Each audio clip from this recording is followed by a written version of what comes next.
At saka nun, hindi na ako content creator yung mga butas, di ba? And niloloko ako sa YouTube kasi parang tuloy sa YouTube purge. Bakit gastos naman to? Gastos! As in, super lambot nung ibang part. Miss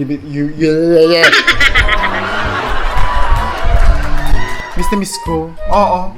Miss na miss ko nga eh. Oo nga, miss na miss ko.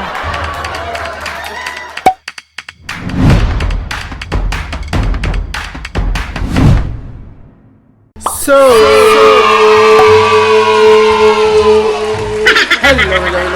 Kumusta? I hope you guys are doing good.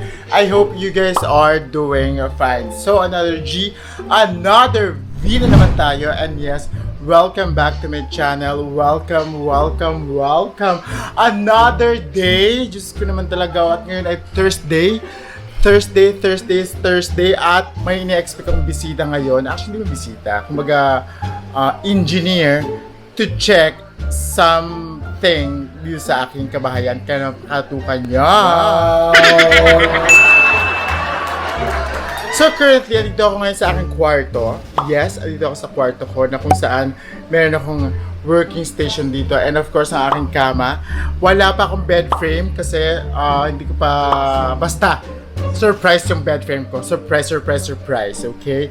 And ang isa sa mga papacheck ko dito sa aking condo is ang aking wall dito sa ibandang bed.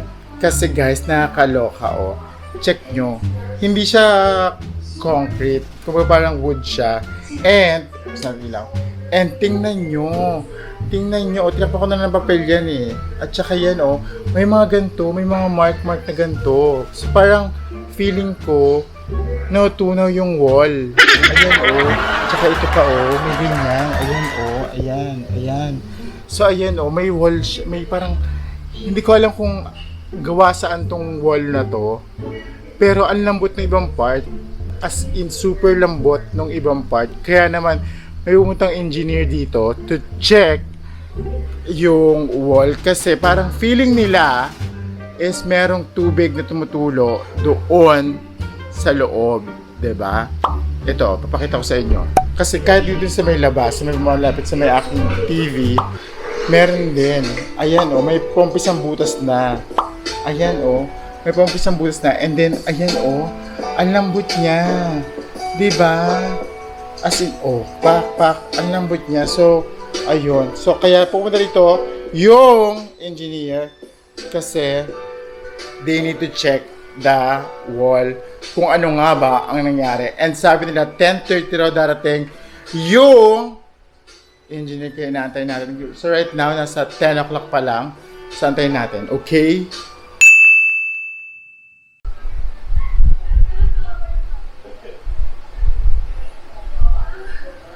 So, while waiting for the engineer na magpunta rin sa bahay, I'm currently watching a vlog and nakakamiss ang Boracay. I super miss Boracay na. Kasi every year talagang pupunta ko ng Boracay, and this year tsaka last year, I'm not so sure. Last year daw napunta gawa ng pandemic. So ngayon, hindi ko rin sure kasi nga high risk nga ako, 'di ba? So ayun. So, nakakamiss ang Boracay. As in, super na-miss ko ang Boracay. Miss na miss ko. Oo. Miss na miss ko nga eh. Oo nga, miss ko. Miss mo? Miss ko rin. Oh, sapatos. Halika, samahan niyo ako.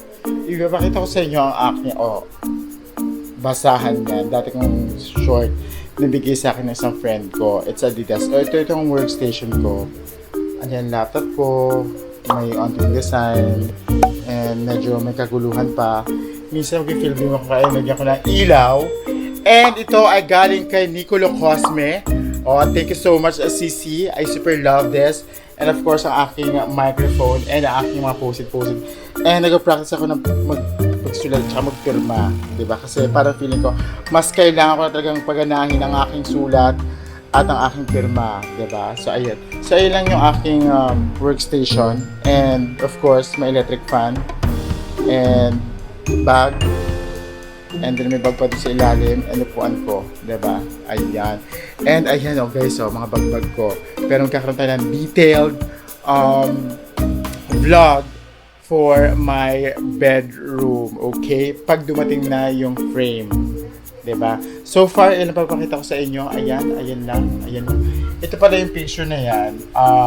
Kinuha yan ni Camille Gallo, kaklase ko ng college, kasi meron kami project ng photography noon. So, ako ang ginawa niyang subject. And, in fairness, pinasa naman yung bakla yan. And, ayun, ginihingi ko na sa kanya. Spaghetti, ano naman gagawin niya sa akin sa pagmumukha ko sa bahay nila, di ba? Diba? Ang taba ko dati. Oh, super taba. 2000 ano to, 19 ata or 18. Oh, ay 19 to 19. Diba? So yun lang. Quick workstation tour. Ko, ilang minuto na lang at darating na si engineer. Engineer Pax. Karot. Parang nagbibigay sa bahay ko yung mga box na yan kung saan may mga kung anik-anik dyan. Diba? And of course, maganda to. And ang aking lamesa, center table. And of course, ang TV, ang mga gamit sa pag-vlog, kurtina, and of course, so ayan pa lang. So guys, at super luma pala itong bahay ko. So don't worry, ayos natin siya. And of course, magkakaroon tayo ng house tour 2.2. 2.2? 1.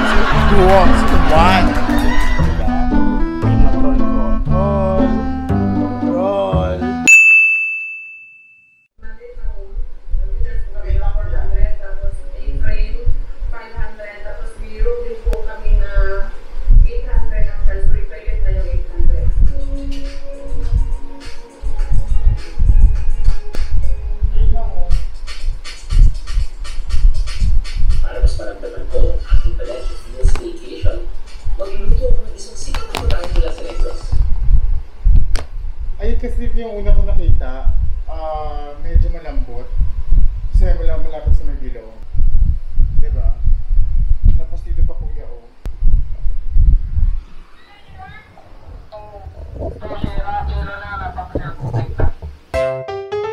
Ano kaya yung kuya? Anay? Ano yan? Hindi naman niya kahoy.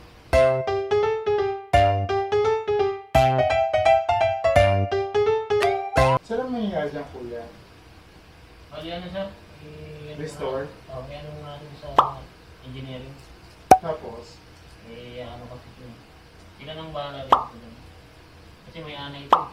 Anay yung Sa babalik nila yan, kuya? Oo, paano?